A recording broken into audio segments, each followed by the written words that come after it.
Hello? It hasn't been easy. But after much effort, here we finally are. Hello everyone, this is AndresRestart, and today I want to talk about Resident Evil Requiem on Nintendo Switch 2. I am finding my experience with this game to be remarkable, and I think my opinion is going to be a pretty interesting one here, because I've been very excited for this release, and over the last month or so I've been playing through different Resident Evil games on my PlayStation 5 in excitement and preparation for Resident Evil Requiem, and I was unsure what version I was going to pick up. Like, yes, I'm a hardcore Nintendo fan, yes, I want reasons to play on my Nintendo Switch 2, but I also wanted a good version of Resident Evil Requiem to play. And so just a couple days before Resident Evil was coming out, I was seeing the reviews, I was seeing all the visual comparisons, and I made a decision. I decided to give Requiem a try on Switch 2 as opposed to a more powerful console, the PS5. And after playing for a few hours, I do not regret my decision. I'm actually rather pleased by my choice here, and I have some nice things to say about this game. Now, I do have still some minor criticisms to make, but overall, I am impressed, extremely so, by Requiem on Switch 2. So that's what we're diving even further into today. Now, if you find yourself enjoying my videos, I would very much appreciate your support. I have this goal to reach 60,000 subscribers, so if you haven't subscribed already, I would very much appreciate your subscription. So what we've been hearing from comparisons is that Requiem on Switch 2 is actually running at a native 540p resolution. Now, this is actually not a good resolution, however, Switch 2 has DLSS, Deep Learning Super Sampling, which actually upscales the resolution to 1080p. This is not just a basic upscale. The idea with DLSS is that the AI upscaling allows it to present in something that's comparable to that true resolution. So with DLSS, we're actually looking at a game here that essentially is something comparable to a native 1080p. Not exactly the same, but it's certainly comparable. And we've seen some very, very good comparisons that show that the Switch 2 version actually is favored in comparison to the Series S. The Switch 2 shows more sharply with more detail, and so that's promising to hear. But with my own personal experience, what have I felt? How does this compare? Well, I haven't really felt like I've been playing a game with major concessions. When I first fired it up, Friday night, I had some friends come over. We turned off all the lights, we were in the living room. The game was fired up on my big screen TV, and at first, it was believed we were playing this on my PlayStation. But no, it wasn't until I handed over the controller to one of my friends so they can feel the raindrops through the HD rumble, which we'll get to in a moment. We're like, wait, I thought this was for PlayStation. No. This we're playing on Switch 2. So we actually played through a few portions of the game, and there was never a thought that came to mind that we were like, oh, well, why are we playing this lesser version? No, we thought this was the new modern version. That was the interpretation by the room. And as I was playing through it, getting a little bit deeper, I never really felt like, oh, this is bad. And I have had concerns, to be clear. When I saw footage of Requiem on Switch 2 in the partner showcase at the beginning of February, I didn't feel like it looked that great. When I saw that, I was really actually left thinking that I would be playing this elsewhere.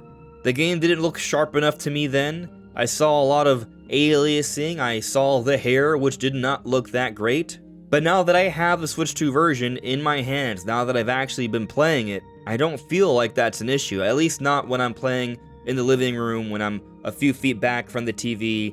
It looks pretty good. I feel like I'm playing a proper, modern Resident Evil. And so main point here, I don't regret my decision. I am happy with playing this on my Switch 2, and I'm also actually really happy with the little bag I got because I picked it up at GameStop. It looks really cool. I love the box art. I feel like the box art with the Switch 2 red accents really is the best looking version. Some people might complain about it being a game key card, but I'll say the game does load quickly, and when the game is downloaded directly onto the Switch 2 internal storage, it does load faster than cartridges, so that is at least a little bit of a positive there, and I still do like that I have that physical case because it does look awesome. And I'll admit, I got caught up in the excitement of Resident Evil coming out day and date for a Nintendo platform. The last time we saw a main series Resident Evil game, the numbered entries, come out day one on Nintendo was the Nintendo GameCube. Now we have the Revelation series, but that's not the numbered series, that's a side series. And so to see this be made available, to see Capcom caring about the Nintendo version, I gotta appreciate it. And I'm very happy with what I've seen so far with what I have. I'm pretty excited about this. But let's further speak on the Switch 2 advantages, because I mentioned the HD Rumble. Early on, there's a scene where you're walking through the city, and it's a visually stunning piece, even on the Switch 2, like it looks incredible. When I was playing with my friends, they're like, wow, this looks really good. A lot of people have been talking about this scene just in the game in general, but even on Switch 2, it holds up extremely well. It's an impressive looking scene, but what makes this even more impressive is the feedback you're getting on the controller. On the Switch 2 with the HD Rumble, which is enhanced HD Rumble by the way, it's better than what was on Switch 1, you can feel the pitter-patter of the raindrops, you can feel the rumble of the train passing by above you. It's a really good tactile experience that feels detailed with a higher definition. But the Switch 2 advantages don't stop there. There is also the motion controls, which are not on by default. You have to go into the settings, but you can turn them on, and I actually like the way they're being handled here. So the motion controls are only accessible when you're just aiming around, so when you're just moving around without aiming, it's just standard dual analog controls. But when you go into the aiming mode, you can still aim around with the right analog stick, but there's also the motion controls to further assist in your aiming there. And I just played around with the default settings. I didn't really try to touch around with it too much, but being able to move around subtly with the motion controls in conjunction with the right analog stick, I felt was working really well, which I feel like I've been pretty consistent on. That's kind of like the setting I've preferred the most. That's how I've liked it in Metroid Prime 4. That's how I like it in the Splatoon games. Aiming around with the right analog stick in conjunction with a little bit of motion controls to give you a little bit more finer precision and more fluid movement is the best. And so I was really appreciating that. I'm really appreciating the motion controls, I'm really appreciating the HD Rumble, and I'm really appreciating the experience I'm getting on Switch 2. It is running up to 60 frames per second. I didn't notice too many frame drops so far. I'm only a couple hours in though, I'll say that. But it feels like a fluid, smooth, good-looking experience. You see, on Switch 1, I had a lot of issues with playing some of the major third-party games that didn't make it over, because the resolutions would be scaled down dramatically. And as I mentioned earlier, for Requiem, it is scaled down dramatically, but the difference here, Switch 2 has DLSS, which makes up for a huge difference and allows it to present at a proper resolution, and it looks great. And so I'm just enjoying the game. Now, I did test it out in handheld mode for a little bit, looks fine, holds up well, but I also played it on my monitor at my desk, so I'm looking at a higher resolution monitor with the game right in my face, which I think allows me to see a lot more things a lot more clearly than when I'm playing in my living room when I'm several feet away from my TV. And I'll say, when I'm playing and the screen is just about 18 inches away from me, that's where I start to notice that the game doesn't look as sharp as maybe I would like to see. However, I feel like most people aren't going to play the game in this way, and even then, it's not that bad. It still looks pretty good, but the point is, at that distance, I am noticing a little bit more of the game's flaws. Still holds up well, things are still pretty clear, but I do think that is worth noting.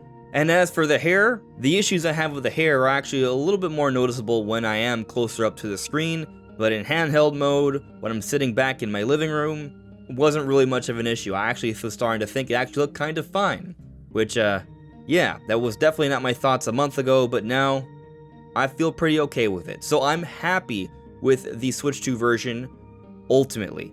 But what about the game itself? Maybe some of you are kind of curious on my thoughts on just the game so far. Having been playing through several Resident Evils in lead up to this point, I'm really liking it.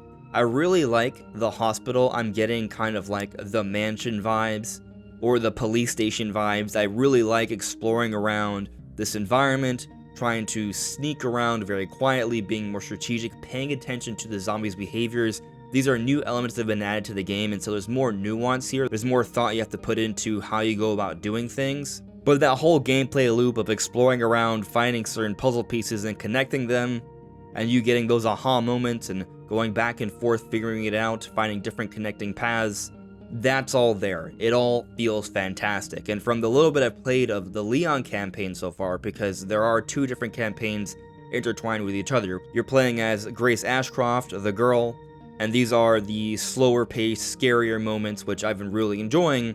But then, at least in the beginning, you're getting these briefer stints with Leon, where it's more of like an action Rambo mode, and it feels pretty cool too. If you are a fan of Leon from Resident Evil 4, where the gameplay had that more action-packed style, that's where I fell in love with the Resident Evil series back on the Nintendo GameCube. Then you're going to get a little bit of that here. It's been widely reported that both campaigns are actually about equal in length, but the Grace portions are more focused towards the first half, and the Leon portions are more focused towards the second half. So I can't really speak to that balance so far, but within these first few hours, I'm just really loving the environments, I'm really loving the puzzles, I'm really loving the nuance with the zombie behaviors and how you have different ways to go about handling them. And then I love the change of pace when you get to play as Leon, and the story setup was also pretty cool.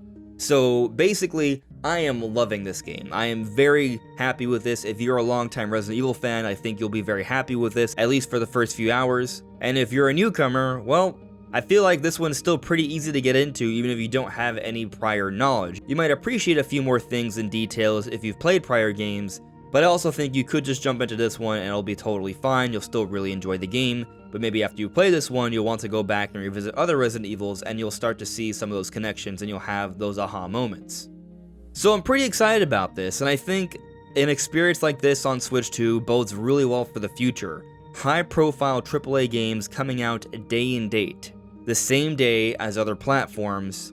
You know, I'll say it's interesting that when I went to pre-order Requiem for Switch 2, now I did just do it a day before release, but there was only one version left for Switch 2. So all the pre-orders at my local GameStop were sold out.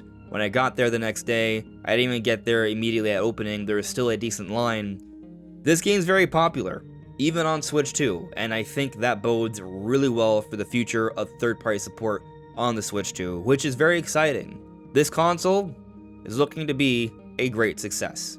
But what do you all think? Let me know in the comments below. This is AndresRestart. Thank you so much for listening and watching, and I will see you all really soon.